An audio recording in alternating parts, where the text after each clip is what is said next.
ಮಂಡಲ ಮಧ್ಯದೊಳಗೆ ಮೆರೆಯುತ್ತಿಹ ಕರ್ನಾಟ ದೇಶದಿ ಇರುವ ಕಾಳಿಂಗನೆಂಬ ಕನ್ನಡ ಪರಿಯನೆಂದು ಬೇಡ್ವೆನು. ಎಳೆಯ ಮಾವಿನ ಮರದ ಕೆಳಗೆ ಕೊಳಲನೂದುವ ಗೊಲ್ಲಗೌಡನು ಬಳಸಿನಿಂದ ಕುರುಗಳನ್ನು ಬಳಿಗೆ ಕರೆದನು ಹರುಷದಿ. ಗಂಗೆ ಬಾರೆ ಗೌರಿ ಬಾರೆ ತುಂಗಭದ್ರೆ ತಾಯಿ ಬಾರೆ ಪುಣ್ಯಕೋಟಿ ನೀನು ಬಾರೆ ಎಂದು ಗೊಲ್ಲನು ಕರೆದನು.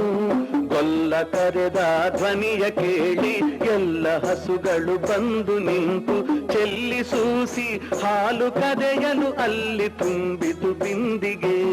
ಸತ್ಯವೇ ಭಗವಂತನೆಂದ ಪುಣ್ಯಕೋಟಿಯ ಕಥೆಯಿದು.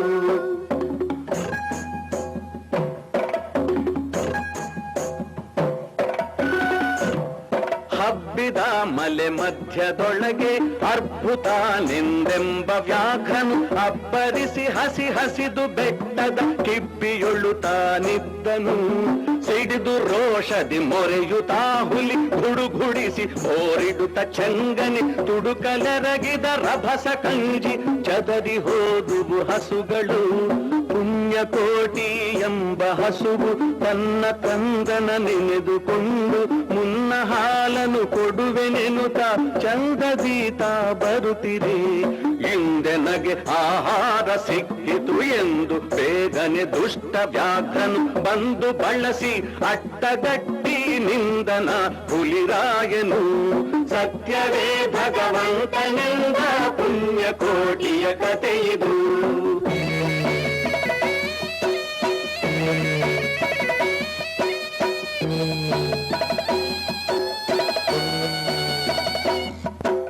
ಮೇಲೆ ಬಿದ್ದು ನಿನ್ನ ನೀಗಲೆ ಬೀಳ ಹೊಯ್ವೆನು ನಿನ್ನ ಹೊಟ್ಟೆಯ ಸೀಳಿ ಬಿಡುವೆನು ಎನ್ನುತ್ತ ಕೋಪದಿ ಕೂಳ ವ್ಯಾಘ್ರನು ಕೂಗಲು.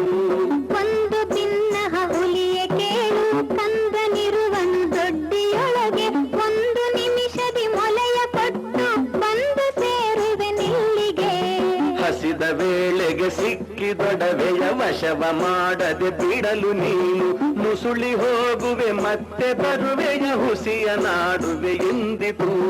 ಸತ್ಯವೇ ನಮ್ಮ ತಾಯಿ ತಂದೆ ಸತ್ಯವೇ ನಮ್ಮ ಬಂಧು ಬಳಗ ಸತ್ಯವಾಕ್ಯಕ್ಕೆ ತಪ್ಪಿ ನಡೆದರೆ ಮೆಚ್ಚನ ಪರಮಾತ್ಮನು.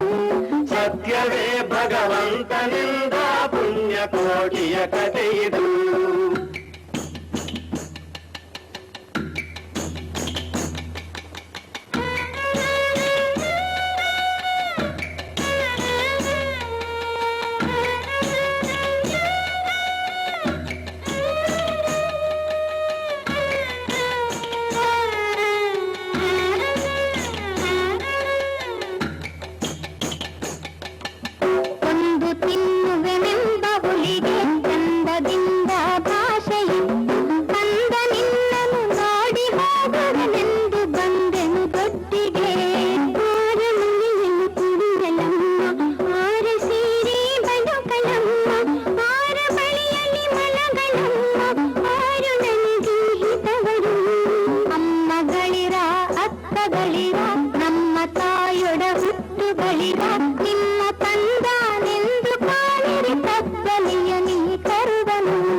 ಕರುವನ್ನು ಬಿಟ್ಟು ಬಂದು ಸಾವಕಾಶವ ಮಾಡದಂತೆ ಗವಿಯ ಬಾಗಿಲ ಸೇರಿ ನಿಂತು ತವಕದಲ್ಲಿ ಹುಲಿಗೆಂದಿತು.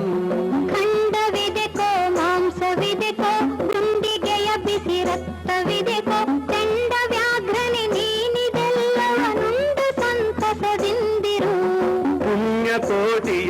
ಮಾತ ಕೇಳಿ ಕಣ್ಣ ನೀರನ್ನು ಸುರಿಸಿ ನುಂಗು ಕನ್ಯೆಗಿವಳನು ಕೊಂದು ತಿಂದರೆ ಮೆಚ್ಚನ ಪರಮಾತ್ಮನು ಎನ್ನ ಒಡ ಹುಟ್ಟಕ್ಕ ನೀನು ನಿನ್ನ ಕೊಂದು ಏನ ಪಡೆದೆನು ಎನ್ನುತ್ತಾ ಹುಲಿ ಹಾರಿ ನೆಗೆದು ತನ್ನ ಪ್ರಾಣವ ಬಿಟ್ಟಿತು.